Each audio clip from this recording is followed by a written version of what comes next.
À l'occasion de ce centenaire, l'idée c'est de réfléchir comme ça un petit peu avec vous et devant vous aux relations qui existent entre le surréalisme et l'avant-garde. Donc ce qui renvoie à une réflexion assez longue que j'ai menée depuis 25 ans, quelque chose comme ça, sur cette question des avant-gardes et sur la question de leur devenir. J'ai publié en 1995 un livre dans la collection Fiction et compagnie de Denis Roche qui était consacré à tel quel, livre que j'avais voulu à l'époque intitulé La dernière des avant-gardes, ce à quoi Denis Roche m'avait fait remarquer que nul ne pouvait dire ce que nous réservait l'avenir. Bon. Mais dans mon esprit, c'était malgré tout cette vision-là de tel quel qui m'avait conduit à m'intéresser à ce mouvement, à cette revue et aux écrivains qui avaient participé à cette aventure. Et puis donc l'an passé, voulant un peu me retourner vers cette question que j'avais laissée un peu de côté, me consacrant à d'autres sujets et me consacrant à mes propres livres, à mes propres romans, j'ai publié dans cette même collection Fiction et compagnie, qui est désormais dirigée par Bernard Comment, un livre qui s'intitule Rien n'est dit et qui est une tentative de récapitulation théorique et historique consacrée précisément à cette histoire des avant-gardes, à cette question de la modernité, et avec une place de choix qui, bien sûr, est accordée au surréalisme. Donc c'est un peu là-dessus que je voudrais vous proposer quelques réflexions avant d'éventuellement dialoguer avec vous. Je partirai donc de ce livre que j'ai publié l'année dernière, pardon. Il y aura une fois, comme dit Breton. Je partirai de ce livre que j'ai publié l'année dernière et peut-être du titre qui mérite sans doute un mot d'explication. Rien n'est dit, c'est une citation d'Isidore Ducasse dans les poésies. Citation par laquelle Ducasse, comme il en a l'habitude dans ce livre, retourne une citation célèbre qui appartient à La Bruyère, c'est l'incipit des caractères, tout est dit depuis plus de 7000 ans qu'il y a des hommes qui pensent, etc.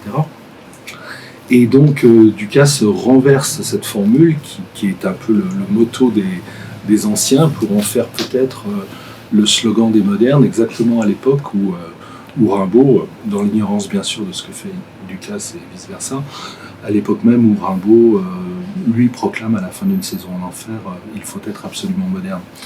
Formule d'ailleurs, celle de Ducasse, celle de Rimbaud, rien n'est dit, il faut être absolument moderne, qui sont assez énigmatiques parce que personne n'est vraiment en mesure, et moi pas plus qu'un autre, de dire ce qu'elles signifient.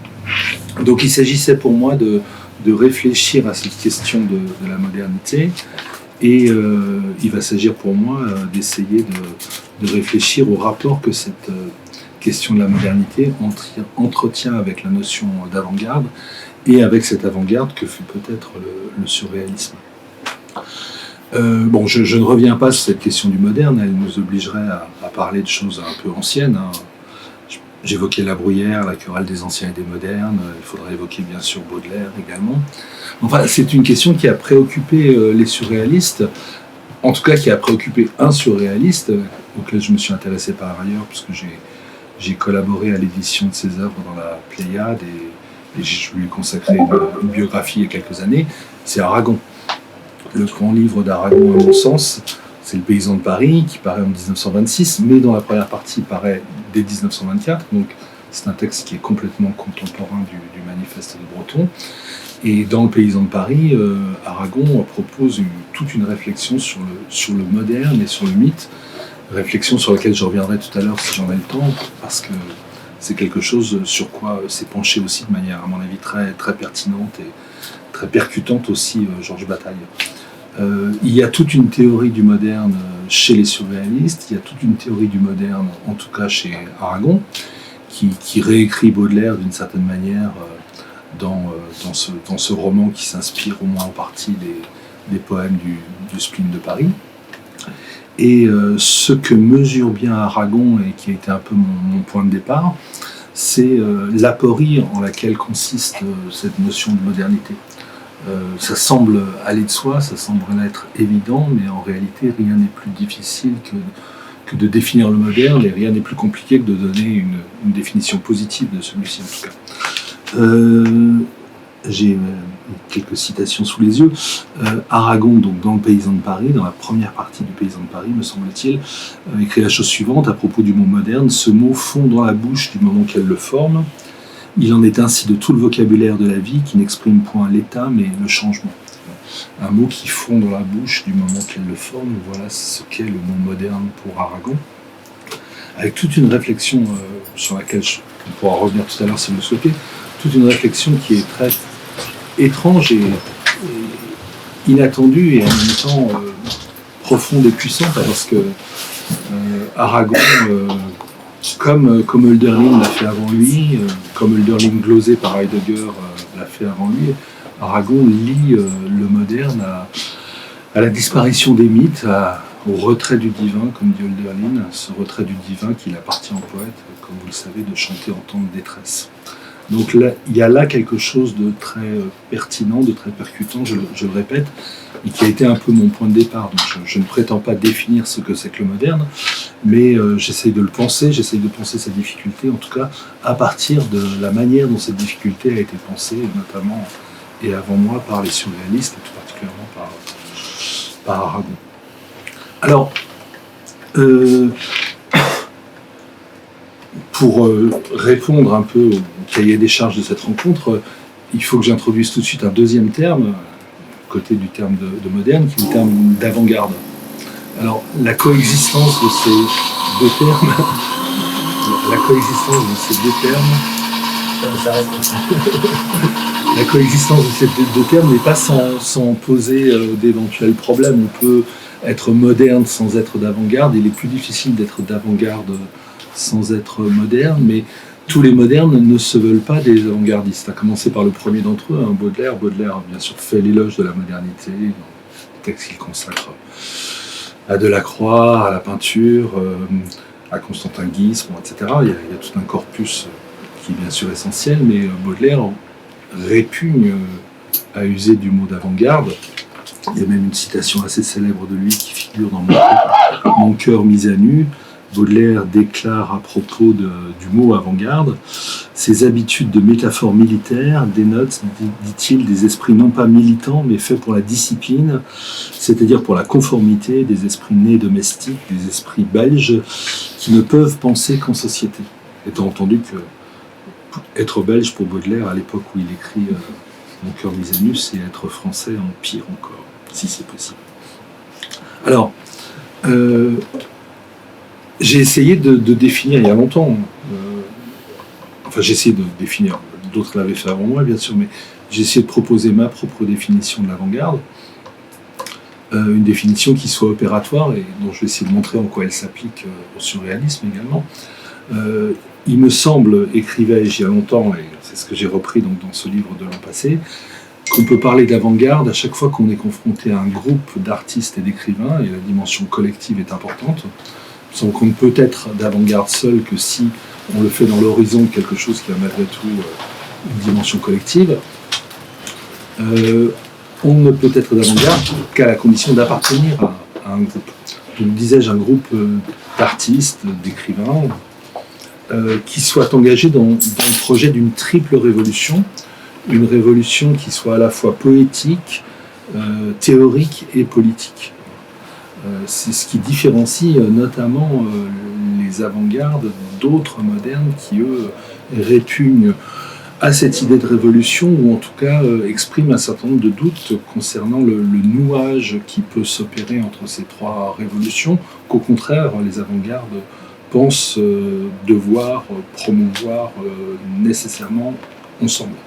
Révolution poétique, donc changer la langue, transformer la littérature, la peinture, les autres disciplines artistiques dans le refus des conventions et dans le refus de la tradition jusqu'à un certain point, mais de telle sorte que cette révolution poétique qui ainsi s'opère soit indissociable, donc disais-je, d'une révolution qui est aussi une révolution, donc qui doit être aussi une révolution théorique et politique.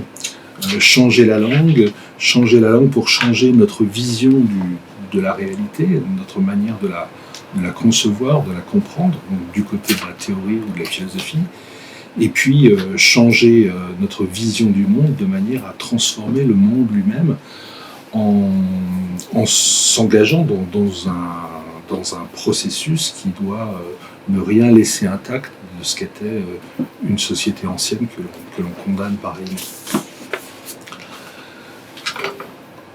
Alors, on retrouve ça bien sûr avant le surréalisme. Et, bon, dans le livre auquel je fais allusion, je fais commencer l'histoire avec le romantisme, parce que dans le romantisme français notamment, hein, autour de 1830, dans le romantisme français, il y a quelque chose qui relève d'un tel nouage entre révolution poétique, révolution théorique et révolution politique, sans doute. Bon, je me faisais la remarque récemment, et ça a été l'objet d'un article que j'ai fait paraître dans le dernier numéro d'Art Presse, magazine auquel je collabore depuis bien longtemps maintenant. Je me faisais la remarque, donc en rendant compte dans ce numéro du volume de la Pléiade qui a été consacré à la Pléiade, Ronsard, du Bellay et les autres, que en fait on pouvait très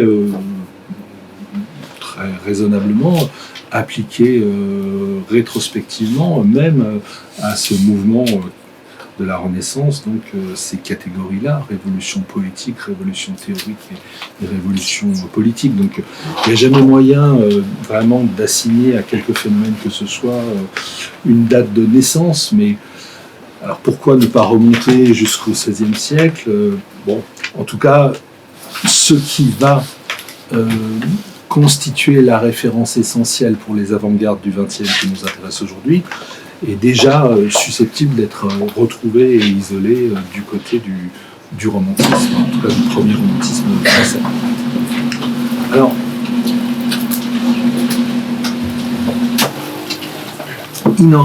on peut aussi trouver l'écho de tout ça à la fin du XIXe siècle, notamment pour aller faire un tour du côté de Rimbaud, du côté de Mallarmé, du côté de Lautréamont, ça serait un peu plus compliqué sans doute, mais en tout cas, dans l'œuvre de Rimbaud et dans celle de Mallarmé, il y a des éléments qui font sens par rapport à cette triple révolution dont je suis en train d'essayer de parler. Mais très clairement, ce triple nouage-là, c'est l'affaire du surréalisme. En tout cas, du surréalisme tel que Breton le définit dans les manifestes. Il y a une citation qui est assez célèbre, en fait, qui a toujours été, je crois, mais qui est devenue davantage encore parce qu'elle a été mise en avant par les gens qui ont organisé l'exposition qui se tient à Beaubourg. Je vais bien sûr m'appuyer sur cette citation moi aussi. C'est une citation d'André Breton qui vient du discours que Breton a prononcé, je n'ai pas les dates, mais je pense ne pas me tromper, en 1935 à l'occasion de la grande conférence qui devait réunir les intellectuels antifascistes à Paris. Et donc voilà ce que Breton déclare: transformer le monde, a dit Marx, changer la vie, a dit Rimbaud, ces deux mots d'ordre pour nous n'en font qu'un.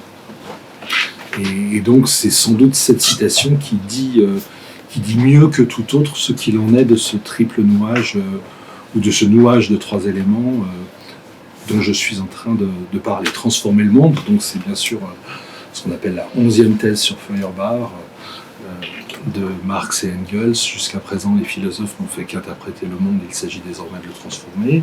Changer la vie, donc ça vient d'une saison en enfer, de Rimbaud, même si c'est une formule que Rimbaud met dans la bouche de la Vierge folle, ce qui impliquerait sans doute un certain nombre de commentaires, peut-être de réserves.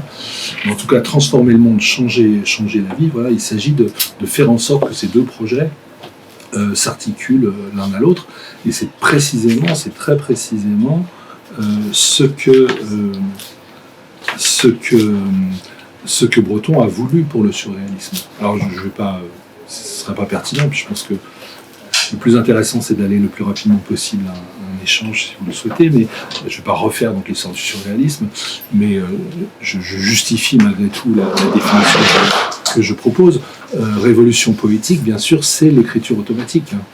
Breton n'a cessé d'insister là-dessus, et de mettre un signe d'égalité entre automatisme et surréalisme.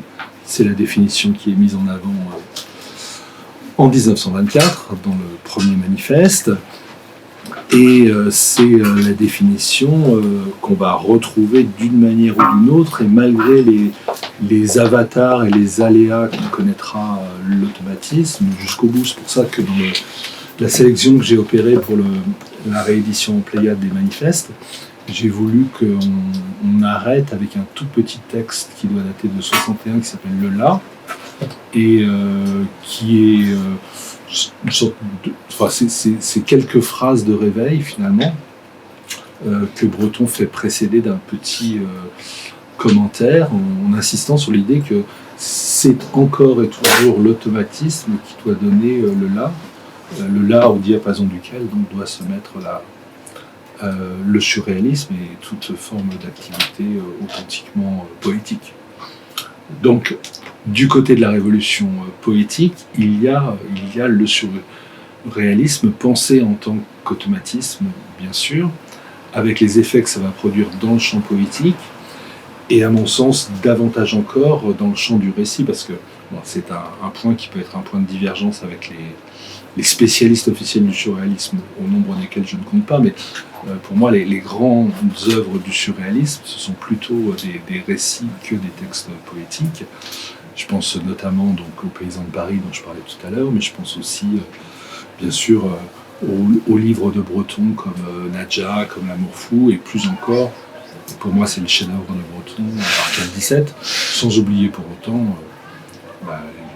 les grands textes de Desnos, de Crevel et de quelques autres, en laissant de côté pour l'instant les risques et batailles, puisque c'est avec eux que je terminerai tout à l'heure. Donc révolution poétique avec l'automatisme, mais tout ça étant dans l'esprit de Breton indissociable d'une nouvelle manière de penser et d'une nouvelle façon d'agir. Alors du côté de la révolution théorique, il y a bien sûr la référence essentielle à la psychanalyse freudienne, puisque c'est... Alors bien sûr, on pourra en parler pendant des heures, parce qu'il y a tout un malentendu qui est évident et qui apparaît bien dans le livre de Breton qui s'appelle Les vases communicants. Breton ne pense pas l'inconscient comme Freud le pense, et du coup, il n'y a sans doute pas d'accord possible entre eux, mais on sait quelle a été la fécondité des hypothèses freudiennes du côté de la littérature surréaliste, et on sait aussi le rôle que le surréalisme a joué dans la diffusion, en tout cas en France, de la pensée freudienne et de tout ce qui s'est inventé par la suite du côté de la psychanalyse. Donc la psychanalyse, oui, bien sûr, mais pas seulement. Et on le voit bien notamment lorsqu'on lit le second manifeste du surréalisme. Breton reste fidèle à Freud, en dépit des difficultés qui se posent à ce moment-là. Mais il introduit d'autres références qui sont d'ailleurs assez étonnantes par la coexistence à laquelle ces références sont désormais contraintes. Il y a à la fois la philosophie de Hegel et la référence à ce que Breton appelle parfois la pensée traditionnelle, et ça peut être aussi bien l'alchimie que l'astrologie ou la pensée magique à laquelle Breton accordera une très grande place, accordera toujours une très grande place, mais peut-être plus encore dans ses derniers textes comme L'Art magique de 1957. Donc révolution poétique, l'automatisme, révolution philosophique ou théorique, la psychanalyse et le reste, et puis révolution politique, ça c'est toute la question de l'engagement surréaliste. En 1917, 18, 19, lorsque Breton, Aragon, Soupeau font connaissance, leur conscience politique est encore très minimale. Ce sont des anarchistes et des dandys. Enfin, c'est surtout vrai d'Aragon. C'est vrai aussi d'une autre manière de Soupeau, et c'est ce qui explique que Soupeau se détachera du surréalisme. C'est vrai, enfin la dimension anarchiste en tout cas est très présente chez Breton aussi. Il y revient même au début d'Arcade 17. Il faudra la guerre du Rif, il faudra l'évolution du groupe, mais aussi la chambre d'écho, qui est cette terrible période de l'entre-deux-guerres, pour que la conviction révolutionnaire s'affirme du côté des surréalismes, avec l'inscription donc, au Parti communiste en 1927, et puis les voies divergentes que vont suivre Breton, Aragon, Éluard et les autres. Certains, comme Aragon, dans une moindre mesure, Éluard se rangeant donc sous la bannière du communisme et du stalinisme, alors qu'au contraire, chez Breton, il va y avoir le refus de ce même stalinisme et donc la relation avec Trotsky qui aboutira au manifeste donc, publié lors de la rencontre, après la rencontre de Trotsky et de Breton au Mexique. Bon, là encore, je ne vais pas raconter l'histoire du surréalisme, d'autant plus que sans doute vous la connaissez, mais je voulais simplement rattacher cette histoire à cette définition de l'avant-garde que je propose. Alors, il y a un après le surréalisme. Je cite dans le livre dont je parle, celui que j'ai fait paraître l'année dernière, Rien n'est dit. Je cite cette phrase de Barthes qui est peut-être connue, je ne sais pas, enfin je ne l'avais jamais trouvée citée avant, mais qui est assez intéressante parce qu'elle constitue, même si Barthes s'est très peu intéressé au surréalisme, mais elle constitue un démarquage évident de la formule de Breton. Donc là, je n'ai pas la référence ici, mais c'est un texte des années 70 de Barthes.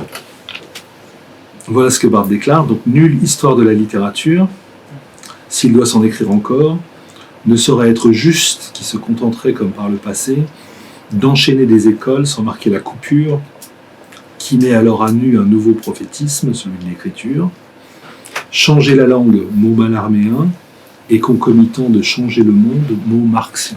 Donc c'est une reprise de la formule de Breton, bien que Barthes ne cite pas Breton, avec malgré tout une altération, une transformation qui est significative, puisque à la référence à Rimbaud, qui est assez ignoré par les avant-gardes des années 60 et 70, en général, à la référence à Rimbaud, donc Barthes substitue une référence à Mallarmé, qui lui était par contre la référence essentielle, en tout cas du côté de ces avant-gardes, celle dont Barthes était proche, avec tel quel, avec Solers, avec Kristeva, avec Derrida d'une certaine manière aussi.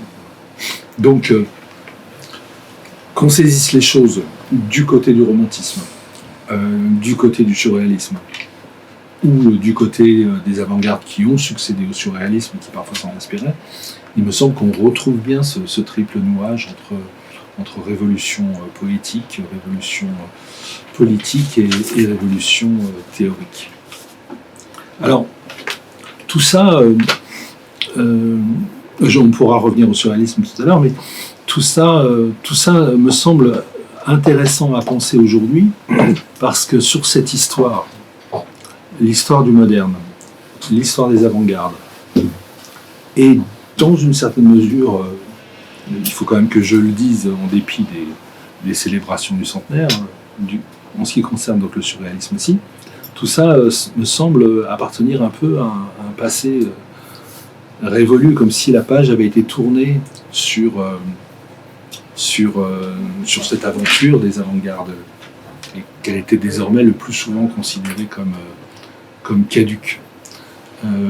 Rimbaud donc déclare à la fin d'une saison en enfer, il faut être absolument moderne, et c'est cet impératif-là, cette injonction qui me semble-t-il a été assez sérieusement remise en question depuis une trentaine, une quarantaine d'années, disons depuis la fin du siècle précédent.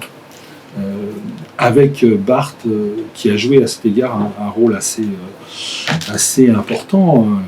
On cite souvent, et à juste titre, le texte que Barthes fait paraître dans la revue Tel Quel en 79, qui est une sorte de journal intime qui prépare peut-être au roman que Barthes n'écrira jamais, mais qu'il annonce dans ses derniers cours au Collège de France. Donc dans ce texte qui s'intitule Délibération, publié donc par Tel Quel en 79, Barthes déclare: tout à coup, il m'est devenu indifférent de ne pas être moderne. Voilà, comme si l'injonction moderne, l'impératif moderne, désormais était devenu quelque chose de secondaire ou de non pertinent. Alors, si je ne vais pas refaire l'histoire de la littérature depuis 20 ou 30 ans, mais on a vu malgré tout se développer toute une série de discours qui se plaçaient d'abord dans les années 80 et 90 sous le signe du postmodernisme, Et depuis, dans les années 2000, depuis les années 2000, disons, sous le signe de l'antimodernisme. Le postmodernisme est pensé déjà le plus souvent comme une forme d'antimodernisme, et l'antimodernisme étant souvent présenté lui-même comme une forme de postmodernisme. Donc du coup, c'est toute cette histoire qui serait appelée à disparaître en quelque sorte, à s'effacer. Je vais aller directement à ma conclusion pour ne pas trop mordre sur la conférence suivante. Alors bien sûr, mon idée, c'est que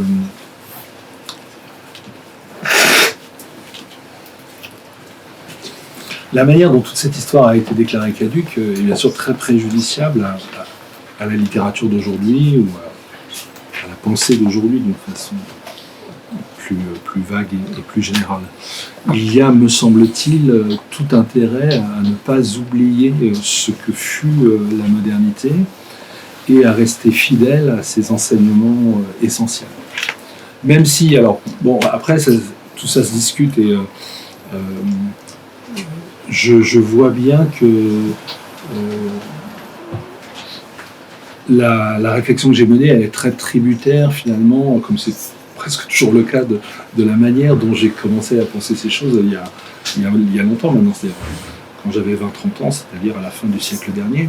Donc je reste peut-être marqué en quelque sorte par cette période, et peut-être que des signes avant-coureurs sont perceptibles pour les plus jeunes générations aujourd'hui, d'une relégitimation notamment de l'idée de révolution, qui pour les gens de ma génération a été assez sérieusement discréditée malgré tout par ce qui en fut de la révélation du totalitarisme sous les formes différentes qu'il a prises au XXe siècle.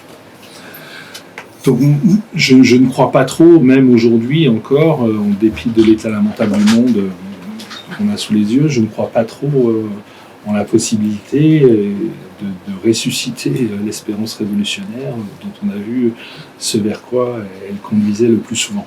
Malgré tout, il me semble que, pour utiliser une formule un peu journalistique, on aurait grand tort de jeter le bébé avec l'eau du bain. C'est-à-dire, il y a un esprit de révolte ou de négativité qui est indissociable de la modernité, qui est indissociable des avant-gardes, avec lequel il s'agit de renouer, me semble-t-il. C'est pourquoi, dans ce livre ou dans d'autres textes que j'ai écrits, je cite volontiers une formule de Gilia Kristeva qui apparaît notamment dans le petit livre qu'elle a intitulé « L'avenir d'une révolte » et qui accompagne les cours qu'elle a publiés il y a une vingtaine d'années maintenant et qui étaient consacrés justement à la question de la révolte, avec 3 figures essentielles qui étaient les figures d'Aragon, de Sartre et de Barthes. Donc cette formule de Kristeva, elle dit « il faut pour nous retrouver le sens du négatif ». Et je sens que c'est précisément ce sens du négatif que nous indiquent les avant-gardes du XXe siècle, tous les écrivains qui se sont voulus modernes, et au premier rang desquels, donc un certain nombre de gens qui étaient des surréalistes. Qui étaient des surréalistes ou des surréalistes dissidents, mais en tout cas qui ont pensé d'une certaine manière la modernité dans la proximité, mais aussi dans la critique, donc du surréalisme orthodoxe, disons, qui avait été celui que Breton a théorisé.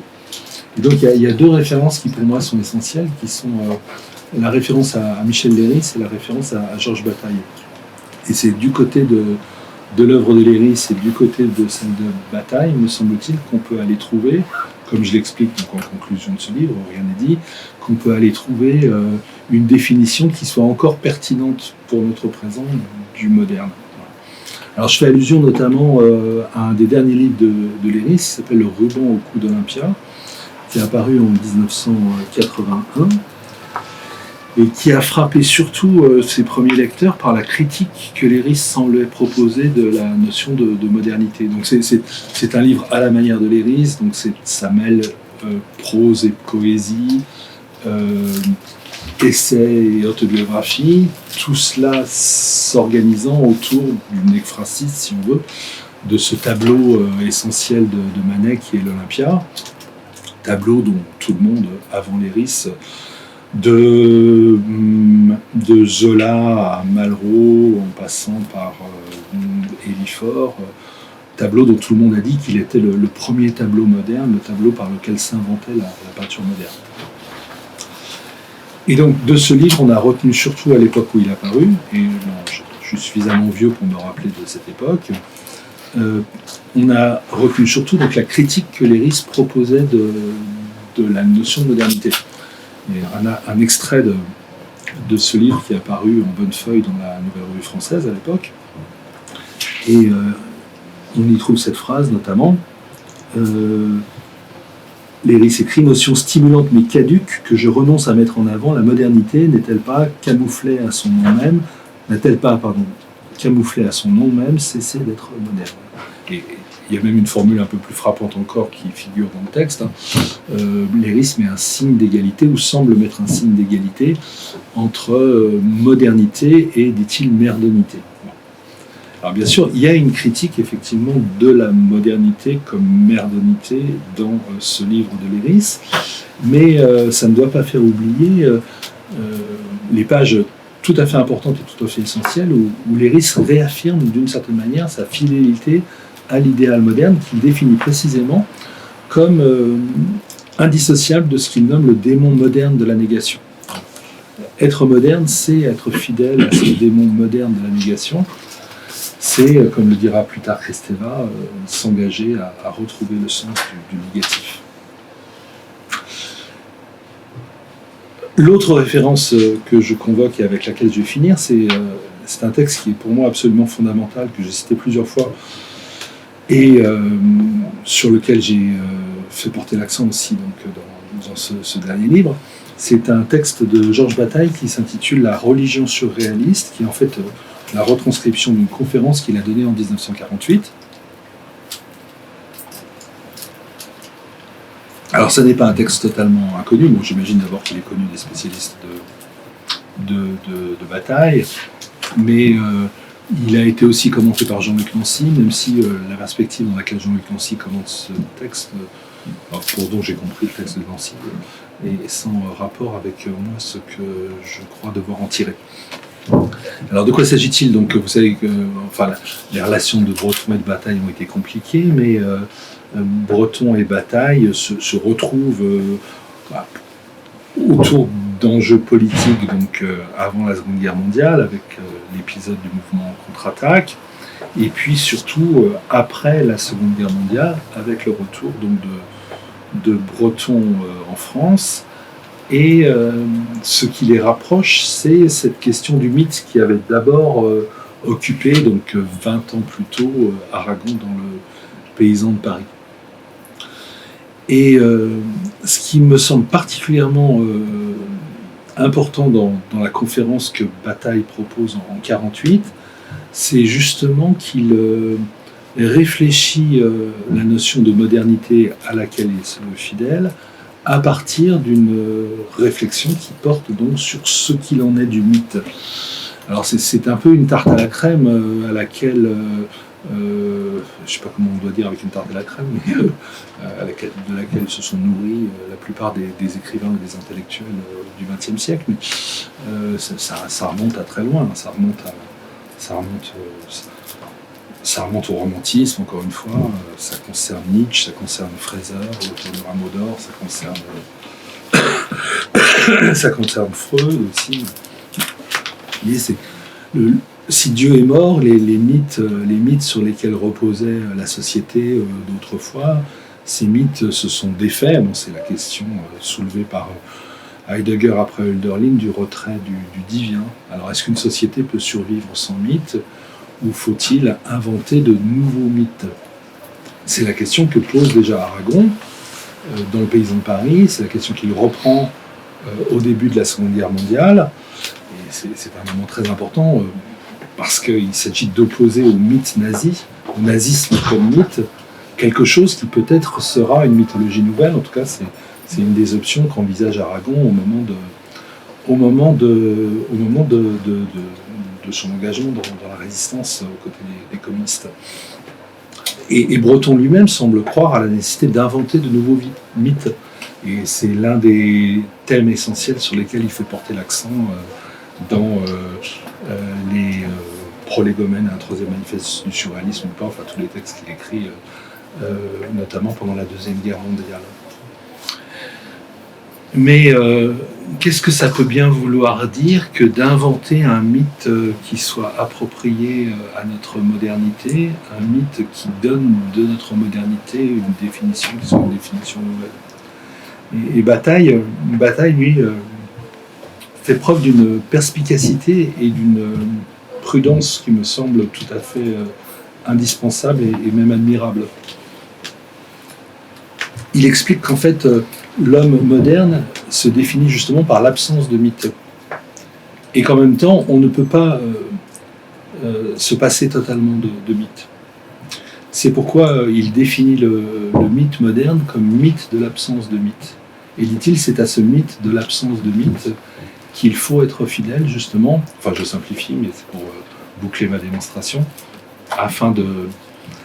c'est à ce mythe de l'absence de mythe qu'il faut être fidèle, justement pour être fidèle à ce principe de négativité auquel il importe de ne pas renoncer, même si l'histoire était finie, même si la révolution était impossible, puisque ce sont des sujets, bien sûr, sur lesquels Bataille ne cesse de réfléchir depuis 10 ou 15 ans, notamment dans la proximité de Kojève, et enfin bon, après il y a toute une série d'autres choses qui pourraient être dites là-dessus. Je termine simplement en lisant 2 extraits de cette religion surréaliste. Si nous nous définissons, écrit Bataille, comme incapables d'arriver au mythe, et comme en souffrance, nous définissons le fond de l'humanité actuelle comme une absence de mythe. Et cette absence de mythe, continue Bataille, peut se trouver devant celui qui la vit, entendons-nous, avec la passion qui animait ce qui voulait autrefois vivre, non plus dans la terne réalité, mais dans la réalité mythique. Cette absence de mythe peut se trouver devant lui comme infiniment plus exaltante que ne l'ont été autrefois des mythes qui étaient liés à la vie quotidienne. Ainsi, il s'agirait, renonçant peut-être à la révolution, mais sans renoncer pour autant à la négativité qui est indispensable à toute révolte, il s'agirait de définir le moderne comme ce mythe de l'absence de mythe indispensable à la liberté finalement que doit revendiquer et assumer chacun d'entre nous, et notamment ceux qui pensent et ceux qui écrivent. Voilà, je me fais ça. Et je réponds aux questions si vous voulez.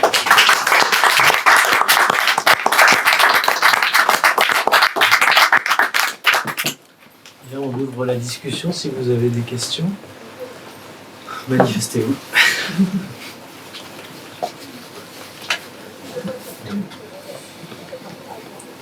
Donc, vous aviez évoqué au début de votre intervention quelle révolution a opéré l'écriture automatique dans le champ du récit pour le surréalisme. Est-ce que vous pourriez revenir un peu là-dessus? C'est une question qui embarrasse Breton, parce que comme vous le savez, Breton condamne le roman.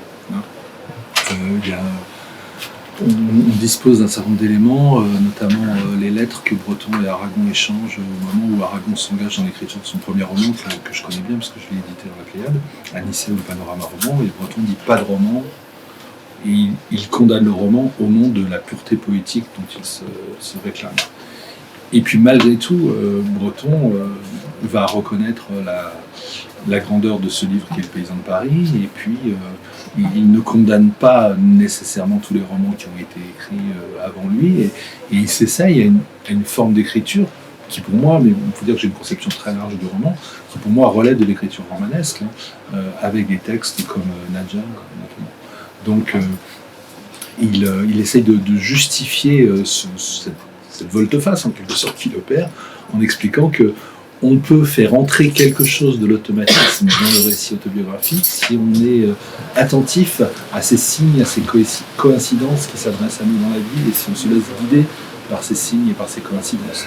Donc c'est le refus du roman tel qu'il s'écrit en général, et ça me semble aussi être très pertinent si on veut évaluer l'importance du surréalisme aujourd'hui, parce que contre quoi est-ce que Breton se bat en 1924? Contre le réalisme, ce que je préfère appeler moi aujourd'hui le néo-naturalisme, c'est-à-dire le bon gros roman de la rentrée avec des personnages, une histoire, enfin tout ça, quoi. Et c'est ce néo-naturalisme-là qui aujourd'hui nous est infligé et nous afflige, enfin en tout cas moi m'afflige. Donc il y a chez Breton l'idée qu'on peut faire du... Alors il ne dirait pas faire du roman parce que pour lui le roman c'est exclusivement le roman tel qu'il le condamne, mais il y a chez Breton l'idée qu'on peut faire du récit sinon du roman d'une autre manière, et c'est précisément ce vers quoi il faut aller. Et c'est ce qui va conduire à ces livres magnifiques que sont Nadja, mais aussi et surtout, comme je le disais, Arcane 17.